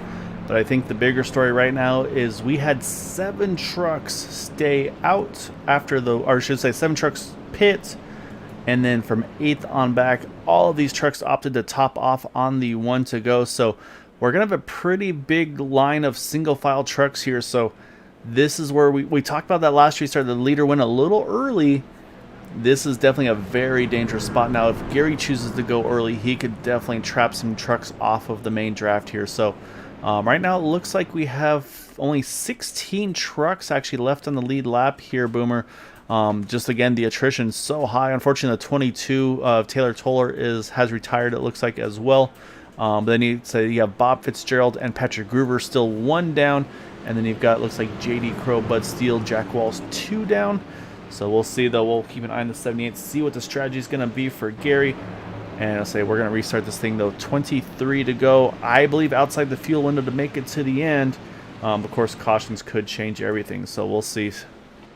Nah, I think there's going to be at least 1 more yellow. You're going to get plenty of fuel. If you're not in it, I think you're going to make it all the way. But we'll have to wait and see as we get back going green here. Yeah, looks like everybody able to close up to the field as we get back going here. So again, 23 to go. Gary Spinski, Charles Johnson right now leading that restart. You got the 20 of Richard Sanchez behind the 78. But I wouldn't be surprised. Watch the 20, see if he gets the opportunity, maybe pushes the 78 clear, if he can jump up and pick up that teammate in the number 9 truck. So right now, everybody's holding pretty steady. But yeah, I mean, the field is thinned out as it is here, Boomer. We're down to about half the field left in this race. So let's say you're going to have to be pretty, I say you can't be very picky about who you're going to be able to work with at this point in the juncture of the race. Yeah, for sure. We've got probably about 10 cars that have already retired or are still on pit road getting service, unfortunately, tonight. But there's still a bunch of people still in it. Most of these trucks, I think, out here without any heavy damage, so either able to avoid all wrecks so far, or just able to use their fast repair probably for most on that last incident too. But we're definitely getting down to it, and we see the 3rd lanes starting. Heath Horner riding with the 5, pushing him all the way to the front again. Yeah, Charles Johnson in the middle lane, he clears that bottom side. So, and that's the things I think with the smaller trucks, these top and middle lanes will have a lot more. That was really tight. Big move squeeze, but they were able to make it fit. But you can see right there, Kyle Heath, he's like, I'm not really sure if I'm ready to be that 3rd truck on the middle lane. So he's going to hop back up here. Do you normally see the crossover at a super speedway like that? Yeah, that's true. Yeah, say crossover. Oh, big bobble there for the 5 and 37 trying to push there. So they got a little bit squirrely, but these guys are saying, here comes that 3rd lane. It's coming right on back here, and it looks like it's the 63 of Brandon Briggs going to try to lead it. As soon as they say that, they all start to kind of fall back into the 2x2. So, and that's the thing is, this is the question mark though. What is the strategy here? Do you want to be pushing? Do you want to be aggressive? Or like you said, does anybody? I don't think it's feasibly possible that anybody could make it to the end without a yellow. Maybe a yellow allows it to happen, but I think honestly, if there's yellow, I think everybody just takes that little splash of fuel just in case of that green-white checker. So yeah, at this point, you're just going to have to go with what you got. You know, you pitted with 25, 24, 23 laps to go or so, and if you get a yellow, great. If you don't, you just kind of have to, you've made your bed, and if you can pit, or if you have to pit, you have to pit. So Sam, that brings us to the next question, of course, too, is that now with the way this field is, there's a lot of opportunity for strategy here. As you see Keith take the point once again, where if you pit early, if you have enough friends here, you could then maybe try to make some big time with just the group you have together. That way, if and when there is a yellow, you stay out and cycle to the front, because you can pit here without losing a lap. So I look to see, I'm trying to look for like alliances and things of that nature, and there just aren't that, again, with this kind of the field here as kind of as thinned out as it's become, there's not a lot of big team groups here anymore that I'm looking at. So and the caveat there would be, if you do pit, and the caution does come out, I guess you would be able to be, towards the front. Or if you do pit and the caution doesn't come out, then you'd be trapped like, half a lap behind or almost a lap behind, and you're just gonna miss the end of the race. So it's definitely a gamble, whatever you try to do. I personally think you just go until you run out of fuel, whether that's the end of the race if you can get a yellow and you can shut it off, and clutch in under yellow, or you have to pit. Yeah, it's going to be a tough one to kind of call here. And the other thing I'll say I haven't even talked about right now is I'm watching JD Crow as the leader, but what he's actually done is, depending on where he is in relation to the leaders here, he's putting himself from 2 down to 1 down. And again, there's a couple trucks that are already 1 lap down, so this is also a very big opportunity for that 5 truck, because if he can get at least one of those laps back, it really opens up a lot of possibilities for him here. So right now it's kind of a 2-way battle for the lead with 3 trucks, though, 3x3. Right now it's actually the 13 Kyle Heath and the 32 BK Anderson in the middle and outside lanes. That is the lead battle at the moment here, with that 5 truck trying to get one of those 2 laps back right now. Yeah, definitely pretty organized when we got a pack of 9 cars here, 3x3, and everyone else is single file on the inside line. But one thing I was noticing just before that last caution, I don't think almost anyone has been taking tires here since probably about halfway through this race, and it can start to show just by how less these cars are stable underneath them. Obviously at Talladega it doesn't matter nearly as much as Daytona. Daytona is where you want to have a handling truck and you want that grip, and Talladega not as much, but you can definitely see maybe a little bit of also aggressiveness from just being later in the race too, but definitely sliding around a lot more, I think partially from some of the tire wear you see, but no one's going to want to take tires at this point either, because it's just pit time that you don't need to waste. Yeah, no, you're definitely right there. And yeah, at this point, yeah, there's definitely, it's fuel only no matter what, I think honestly under green or yellow, because it's going to be all about track position at that point. So like I said, for the pit strategy, I do feel like at this point in the race, fuel window probably just about open, if not here, maybe about 15 to go. We could see the earliest takers on pit road, but that, again, you've got to make sure you have some organization. You've got a group of guys willing to go with you. So I was saying, actually, as I say, here comes 4 TW trucks here. Looks like at least 5 trucks now. So yeah, there's one on the outside lane. I can't quite make out who that was. 45 was stuck on the outside lane. Might not have been able to go with his teammate. We've got this is a good group. This is 6 trucks here coming in together. 4 TW, Gabe Butler and Vicente Guerrero. I like this opportunity. This is a great call because it's enough trucks. Now they just got to make sure that they nail their pit stops here. Don't overshoot. I see one a little bit too hot there. I think that was the 20. Hopefully he can recover. Now the question is the lead pack here. Do they react, or do they kind of keep an eye and see what the lap times are? Because that's going to be the big question, Boomer, is if these guys are running, let's say, half a second quicker than the field that pitted once they get rolling again, might not be a big deal for them. So we'll see. Let's say, because they are leaving pit road now, so do the leaders react to this? And the answer is no. So leaders stay out. And so next lap or so, it'll be the telltale, I think, not this time by, but next time by, what that second pack is able to pull lap time.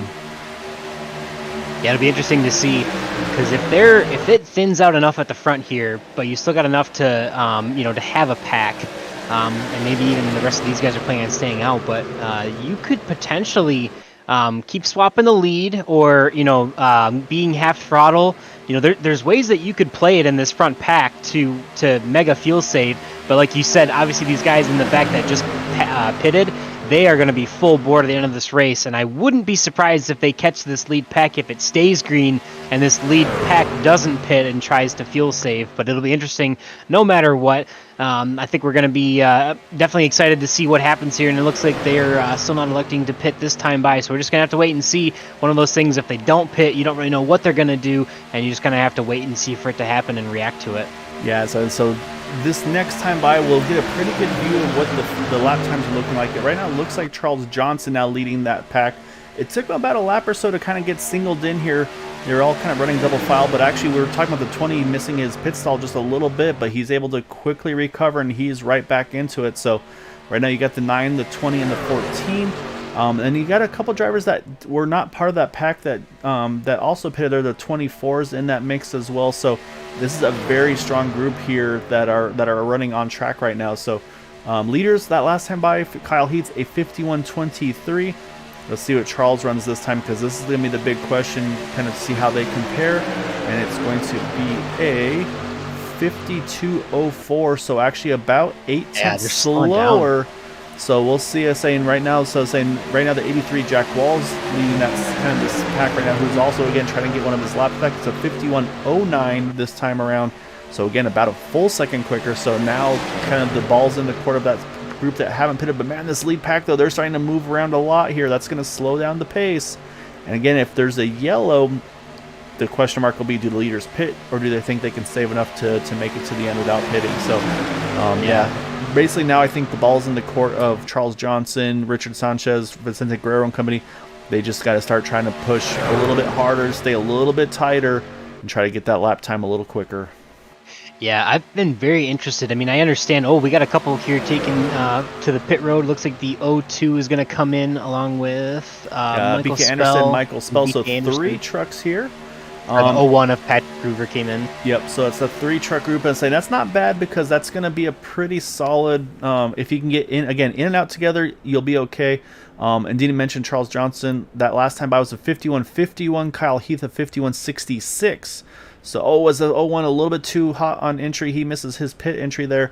So the 88's already starting to roll here, and I think there goes the 32, and saying the 01 just going to be a little bit behind them. So now the question is for these guys. Actually, Michael Spell looks like got a little loose on the throttle. May have actually slid on track. Trying to find him here.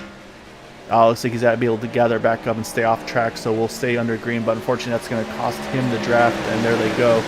So unfortunately, it's going to now be pretty much, who is that going to be? That was also up there, the 32, if I'm not mistaken, right?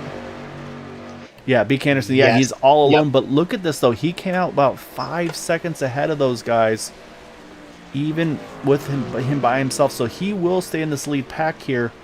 But that makes me nervous about this pack here. I mean, I feel like if they can stay organized and get a good pit entry, pit exit, this could actually make that first pack that pitted not be what they need to. I think they might not have had the pace that they needed to on the in and out lap.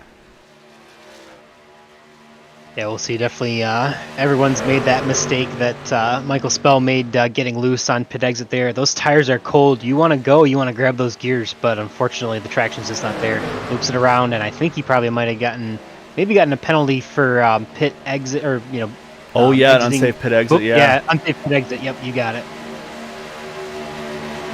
Not sure, but I think he might have. We'll have to see if he has to come back in and serve a penalty, or if he's okay. But I think he definitely got a penalty for that. I'd be betting. Yeah, Ben saying he's just about to get lapped as well, just to kind of make matters worse here. So he'll be able to, at least, like I said, if he doesn't have to pit. Or the thing is, he could do here too, though, Boomer, is depending on if it's a drive-through or if it's a stop and hold. This could be an opportunity for him. He could just basically do his drive-through when these guys also pit. So. A lot of possibilities there. So again, watching lap times for Kyle Heath at 51.63, Charles Johnson at 51.78. So again, advantage still to this lead pack who has yet to pit. So it's going to get interesting here. It says we're down to 10 to go, 9 to go here at the line. And what's wild on this whole pack here is that you got the 83 right now. The 83, the 45, and the 5 are not on the lead lap right now. The lead battle is that 13 and the 46. Now Derek Gilroy trying to get to the point here. And then Gary Sapinski and Keith Horner. So Keith Horner was one of the first up front here who did top off. Is they're going to come across the lap truck there. He drops to the apron there. Nice move to let the leaders on by. I'm curious though about the fuel mileage though. And actually Brandon Briggs, didn't mention him. He's caught back up to this pack as well. So great job by Brandon here. He'll be in the thick of this as well here. So yeah, really, we've got 5 trucks in this pack that could win this race. And then you got about 10 trucks, I believe, in this. Or not, about 8 trucks. And actually, look at this here. Gabe Butler picking up the 01 truck of Patrick Groover. And say they're going to try to push a little harder here. And Gabe did run a 51.18. So pace is getting a little better. And these guys looks like they're going to try to go the 2x2 route now instead of single file. Yeah, definitely might help a little bit. If you can get tucked up in behind someone, that definitely makes a huge difference. Sometimes, honestly, 2 or 3 trucks that are lined up together, is better than a gaggle of trucks or a bunch of trucks. And I've kind of been noticing that it doesn't seem like anyone's really had much of an allegiance. I mean, obviously, other than the TW Motorsports guys, no one's really had any sort of allegiance to just push the guy in front of you. Everyone's been trying to jump to the outside, make that third lane work, and trying to be, and I understand that plate racing is all for every man for himself sometimes, but no allegiance whatsoever to to try and stick with someone and just push and stay in line. So especially with that, if you could have like 2-3 trucks with teammates that you can know and trust are going to stay with you and lined up, they could be even faster than a pack, depending on if it's people running around, jumping around, and going all over the place. Exactly right. And the other thing that I didn't bring up that kind of comes to my mind now is, again, even if these guys like Gary Slapinski, Kyle Heath, Keith Horner, even if they have to pit here, Boomer, these guys at this point in the race, they're going to know pretty much absolutely exactly how much fuel they need to make it to the end, whereas the guys like Charles Johnson, Gabe Butler, they probably had to put just maybe a little extra in just in case they had to drive a little bit harder. As you see, here comes the 63 coming in, Brendan Briggs. He's going to be pitting. Oh, actually, I think he popped back out. He did pop out. So actually, Derek Gilroy's going to hit by himself. Yep. Oh, yeah, by himself. So we'll keep an eye on where he comes out. But the problem, though, is that it looked like Brendan was wanting to pit, but he won't lose the draft, so that's a great news for him. But what I was going with that, though, is the fact that these guys up front, though, may be able to put I'm looking at the leaders. Charles Johnson put about 6.5 seconds of fuel. Can these leaders, maybe they've been saving this whole time, could they get down to like maybe 4 seconds of fuel? And again, just shorten that pit stop, maybe push them a little bit further away from those guys after everything's said and done. So yeah, there's a lot of potential here. You think about 1 second on pit road versus 1 second on the track, like it all, that 1 second on pit road doesn't look like a ton, but when you get back on the track, it's a long time, and it looks like we see Gary Slapinski, the 13, and Keith Horner are all gonna pit this time, getting woed up. Oh, the 37! Whoo, that was close. So that's gonna be the 4 leaders left basically. So that's gonna bring them all pit road. Here's Derek Gilroy. Look at this, the 46 by himself. He's gonna cycle out in front of these guys. So Derek Gilroy does exactly what he needs to do. The problem again, no drafting help. So he's going to catch this lead pack. He'll be with them, but unfortunately just won't have the momentum he needs. So based on this, what I'm seeing here, I'm going to say big advantage to Gary, Keith, Kyle, and Brandon here, as there go the TW drivers there around on the inside here. Saying that's actually, again, really nice gesture by Derek there. Yeah, knowing he didn't have the momentum, just, all right, you guys go on by up top, and then I'll go ahead and cycle in here behind you guys and be in the thick of it. But now we're going to jump over to Gary here, and it looks like they've got the 3 of them, the 78, 37, the 13. Unfortunately, they have separated themselves from Brandon Briggs, so that's going to be a tough break for him. But again, may still catch this draft here with these guys behind, because look at these 3. They've got a massive margin right now over that second pack, and I don't think, 4.5 laps to go here, I don't know if that second pack can catch them. Yeah, like you're saying, once you get close to the end of the race, you know how little fuel you can really put in these trucks. And, like you said, also, you don't have to put as much in because there's not as much of the race to go. So definitely a huge advantage to these guys. If they can, like I said, stay in that line and stay organized, these 3 guys could be just as fast as the rest of that pack. And we'll have to watch the lap times as we get back up to speed. Maybe next lap we could probably get a better idea of what they're going to be running, but I think Gary Slapinski ran a 51.0 that last lap. So let's see, these guys are still building up speed. Yeah, so it was a 51.6 for Richard and for Charles. I'll say it was a 58 for Gary, Keith, and Kyle, but again, they're still coming up to speed. This will be the most accurate time. But when you look at the interval on the left, though, right now, they've got about 4.5 seconds over Charles Johnson there. So as long as they play nice and maybe just wait to make those big moves out of turn number 4 again, and of course pending no yellow, it's going to be this is the race for the win right here. We've pretty much got our podium finishers unless something wild happens here. We'll jump back though, because the problem is these guys aren't going to be done pushing and shoving and fighting here. And yeah, 51.45 to 51.37. That's barely a tenth of a second. So yeah, Gary, Keith, and Kyle, if they just continue what they're doing right here, they are working this to perfection right now. Yeah, this is the first time all night, other than the TW Motorsports guys have been doing it all night, the first time other than them to actually see some great great organization. I mean, this will be the winning move of the race if this stays the way it is. This is incredible textbook organization from the 78, the 37, and the 13. Just stay in line, stay stuck together, and anything goes as soon as that white flag flies. But just great organization from these three guys to just pull away. This is incredible to watch. I mean, this is impressive. Yeah, saying we're down to, we're at 2 to go. So say right now, like I said, these three are saying, hey, you guys back here who are running 3x3, just don't wreck, because we do not want to restart. We love what we're seeing, what we got right now. And like you said, on the teamwork side too, I'm looking on the Discord to try to see where these drivers are. Kyle Heath is in a separate channel. Keith Horner's in a different channel. Gary Slipinski, they're all not working together in Discord. This is just these guys said, hey, this is going to be the way for us to win this race. We got to work together here. And say, like I said, right now they just can't get to that white flag soon enough, basically, before they know, okay, from now we can race out between the three of us. And they just got to get through the tri-oval here at this point. And they are just about there, Boomer. They've cleared Daytona start-finish line.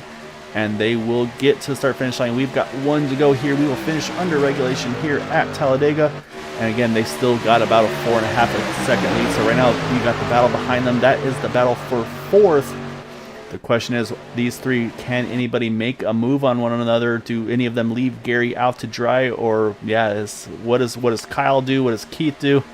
I think it's all going to be on Keith, because the 13's not going to be able to move on his own, so he's going to have to wait for Keith Horner, and I don't think Keith is going to do anything until he gets back to probably the short shoot just before the try over here off of 4. Yeah, so the only thing Keith could have maybe done is try to drag back a little bit and then pick up the momentum. But again, these guys might be one of those things where it's like, hey, we're going to play nice on this one and go. But as I said, nope, here comes Kyle. He's going to peek to the outside, but right now Keith is, like I said, he's just staying tucked in on the back. And it is going to be Gary Slipinski getting the win. That battle for second was tight. And I believe, we'll see, right now it's showing us pretty much a tie there. But we'll jump back here for that battle there for 4th on back.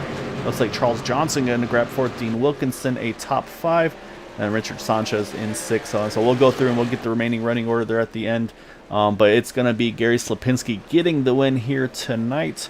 And yeah, let's say we'll wait for our timing and scoring to kind of fully update to get our full running positions here. But I'll say we know for sure, though, the race winner is going to be that 78 right there of Gary Slipinski. I don't want to talk too soon, but I'm looking in multiple spots, and I'm seeing the 37 might be in 2nd place. So we'll have to wait and see if that is official or not. But yeah, obviously, big win for Gary Slipinski.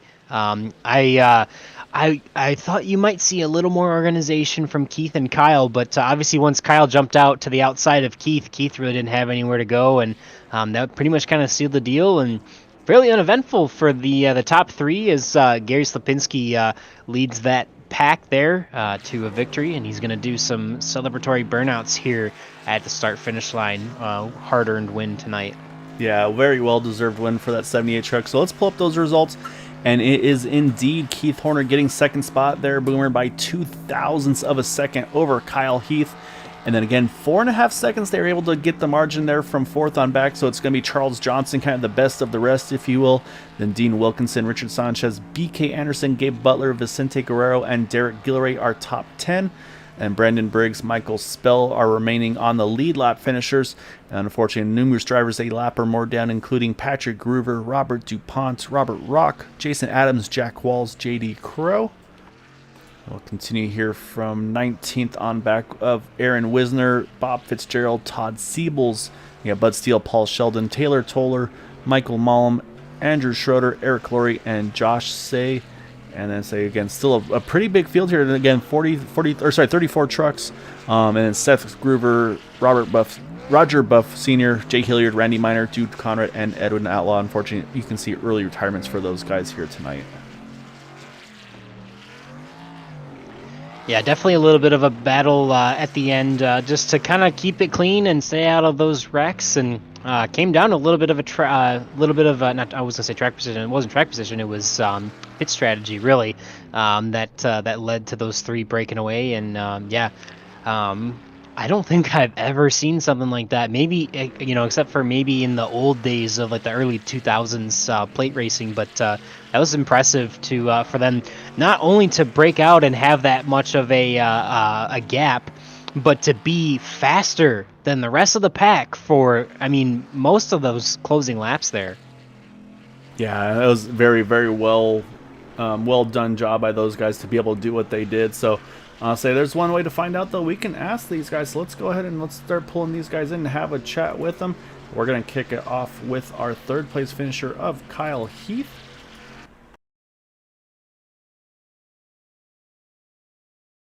So let's go ahead and pull Kyle on in over here and get a word with him. All right, Kyle. So you finished in third, started in 23rd. But man, that the last pit stop there, I mean, that's obviously what it all wound up boiling down to. I mean, there was a lot of decisions. It seemed like some drivers went early. You guys opted to pretty much look like stretch it as far as you could. But the crazier, to me at least, part about that is the fact that there was no, like, I mean, you guys were all on separate Discord, no official teamwork between you guys. I mean, was that something you guys coordinated together just in iRacing, or I mean, how did it come together for you, Gary, Keith, and Brandon there to pit together there at the end of the race here? Well, I knew me and Gary, we've raced a couple of times, so I kind of know him through a couple of different series, and he had came over to the iRacing chat, asked me about whenever I'm pitting. I pretty much told him I'm pitting in 2 laps, and whoever came behind us followed. I think Keith did too. And I'm not good when it comes to fuel mileage and calculations on how much fuel to take, but apparently I took just enough, and I came out with those guys. So I was content with riding in third. Keith said he was content with riding behind Gary, but I figured, hey, what the hell? I might as well shoot, at least try to get for second. But I had fun. Yeah, that was fun to watch. We weren't sure what was going to happen on that last lap there. I mean, obviously, you guys did a hell of a job just to stick in line and keep pushing each other. I don't know if you know this, but you were actually faster than the rest of the pack was. The 3 of you guys broken out there for a little bit there. But what were your thoughts? Did you expect to see the 37 kind of to make the move around the 78? Were you going to go with them? Were you going to, obviously, eventually you ducked outside by yourself and kind of trapped the 37 down there. But did you have any contingencies on based on what the 37 was going to try there at the end? Said over to our racing chat, he came over and said, I'm content staying behind him. He was content staying behind Gary, so at least I was going to try to get one spot. I wasn't, going to push the envelope, but I'm happy with third. The many races I've been in this truck series right here, I finally got a very good finish, and a third place is like a win for me.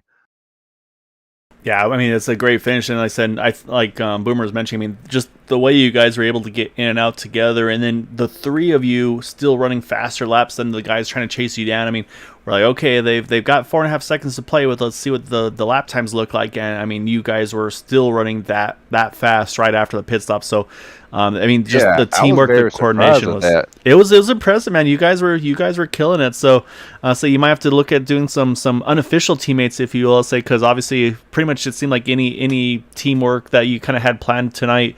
I say most guys looks like they lost their helpers tonight. So it's just like, all right, who do I got left? Yeah, I was kind of worried about that, especially at the beginning. One of the stops, and I actually lost a little bit of the draft. And good thing it was a caution that came up, because if it weren't for that, I think I would have probably lost the draft. But like I said, I raced with Gary quite a few times, and he's a pretty good racer to race with, and he's very respectful out there. So, Yeah, so Gary's definitely a pretty talented guy over there. So I say definitely not a bad one to finish third to. And saying you were right there, as like you said, you might as well try to go after Keith there at the end, and you were there. You were 0.02 of a second away from snagging that second spot from him. So I'm watching the recap right now. I'm surprised I was that close. I couldn't tell where he was at whenever I ducked out.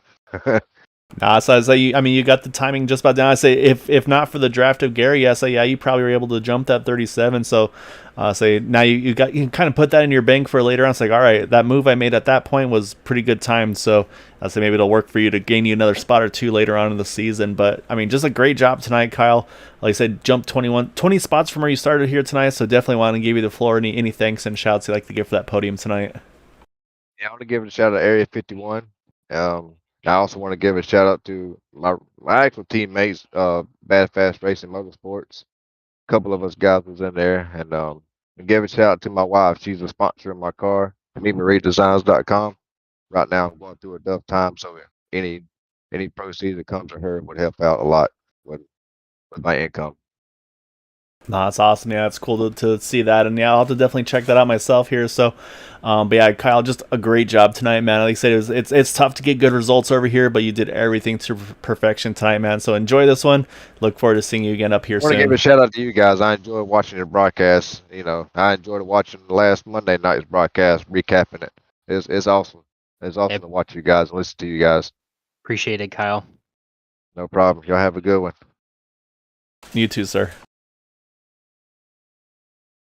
All right, that is our third place finisher in that number 13 of Kyle Heath. That's going to jump us now over to our second place finisher, and that is going to be that 37 of Keith Horner.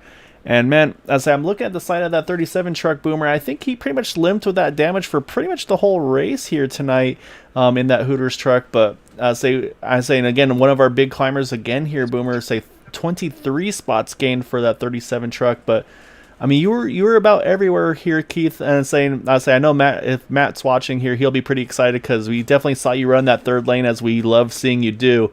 But man, the strategy there at the end, you saw a lot of guys jump out early. How difficult was it for you to debate? Like, okay, they pitted. Do I need to react to that, or do I stay with these guys? I mean, it seemed like it was a really mixed bag there between the strategies. I knew if us three could stick together, we'd be able to get a good enough gap to where it wouldn't make it. I think at the end there, fourth was in like 5 seconds behind. Yeah, I think finished with about 4.5 second gap there, so that was pretty impressive. Yeah.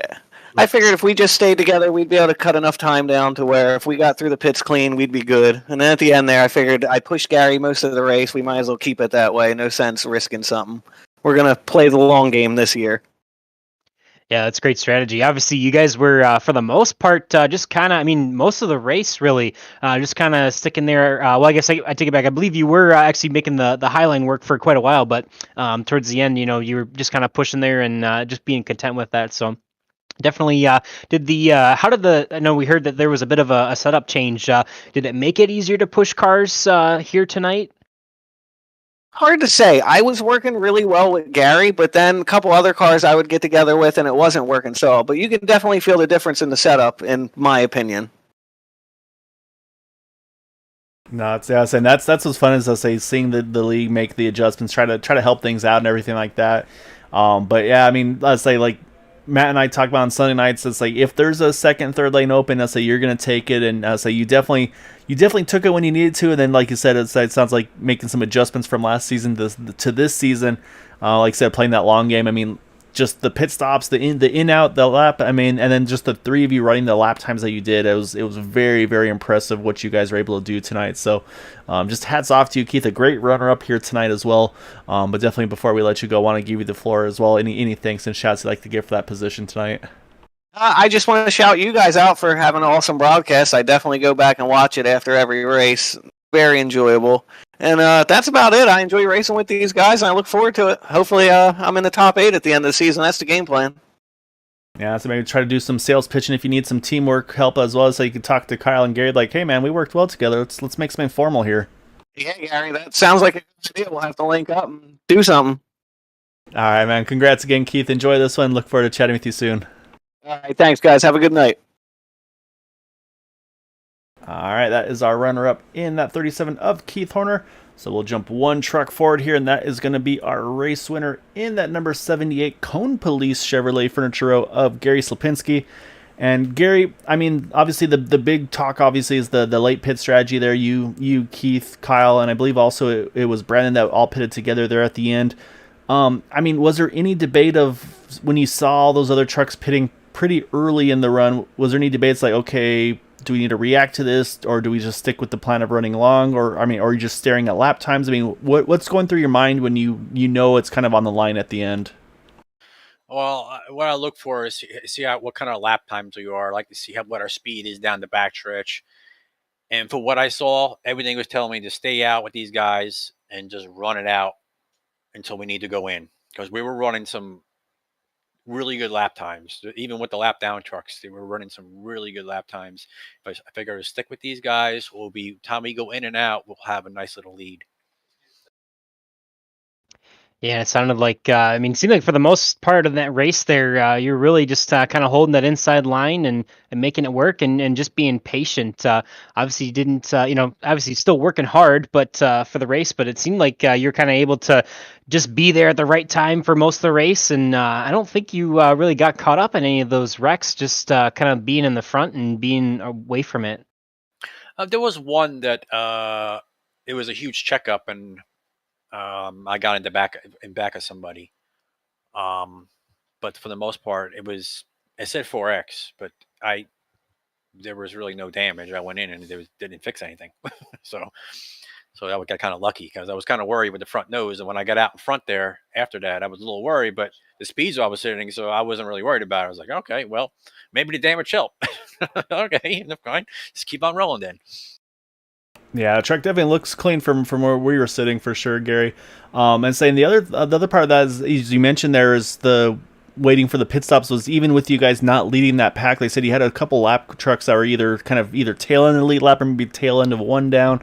Was that kind of a bonus as well? It's like, okay, we're running good lap times and I'm able to save a little bit of fuel this whole run. That way, like, was it something that you were able to then maybe adjust your fuel a little bit lower at the end there versus if you had pitted early, maybe you feel like, okay, I got to take a little bit more, or did that change at all your fuel strategy of maybe trying to put that tiny bit less to make that pit stop quicker? Yeah, it sounded like who was I pushing? I forget who I was pushing, but it sounded like he said he had 2 laps to go, and I had 3.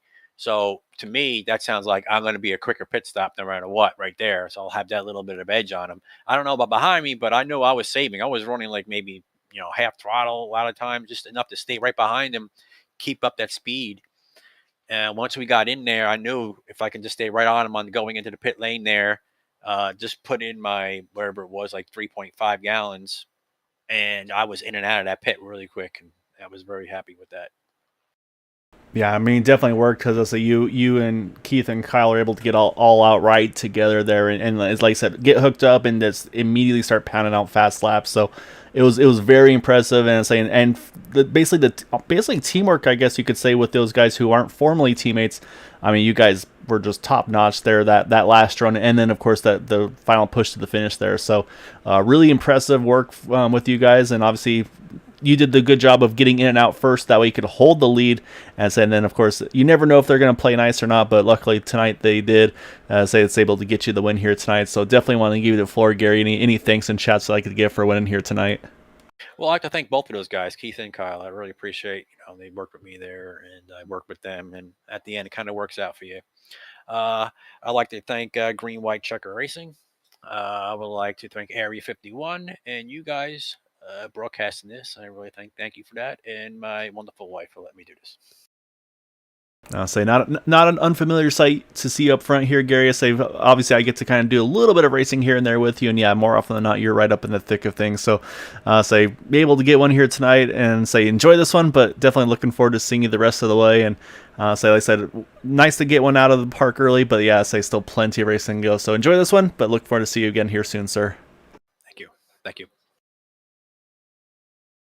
All right, Boomer, that is our race winner in that number 78 truck of Gary Slapinski. And man, like I said, I mean, just the way they worked up together was just pretty much perfection there. I mean, I said for them to unofficially kind of work together, not as formal teammates. I mean, I feel a little dirty for using a Darrell Waltrip phrase, but coopetition. I mean, you got to work with your competition at time to time, and I think a plate race is probably the best of one of those places to do so. Yeah, definitely. It's tough sometimes to find friends, and I know we highlighted a couple of times that people were just kind of giving and taking a little more early on, but that was definitely incredible to see. It's been a while since I've seen someone, a group of cars break out like that. Obviously, exclusively due to the pit strategy. Because you never be able to do that on your own, just to pull away from the pack. But yeah, I mean, impressive timing and cooperation for those guys. That was quite a way to open our season for sure. Yeah, so it's going to be a lot of fun. And yeah, I mean, like I said, 1 down, 11 to go, 7 till the playoffs begin. So lots of racing left to go. So definitely, like I said, if you're interested, if you liked what you saw tonight, so you can find more info with these guys over at Area 51 Racing League on Green White Checker TV, area51iracing.com. So again, 4 nights a week, these guys are racing with the Next Gen Series on Monday. Tuesday nights, the IndyCar IR18s in partnership with Dark Horse Racing. Thursday nights, of course, as you see here over with Super Speedway Trucks. And then on Sunday nights, Super Speedway Truck Series, Super Speedway Xfinity Series on Sunday nights. They'll be kicking off their season opener here in just a few more nights as well. So, Boomer, as always, a pleasure, sir. It's going to be a fun season, it looks like, with these guys. And we're going to have lots more racing to go. So stay tuned, everybody. Thank you all so much for watching, for supporting us. Happy Friday Eve. And we will see you all back again on Sunday night. So until then, take care, have a good night, and we'll see you soon.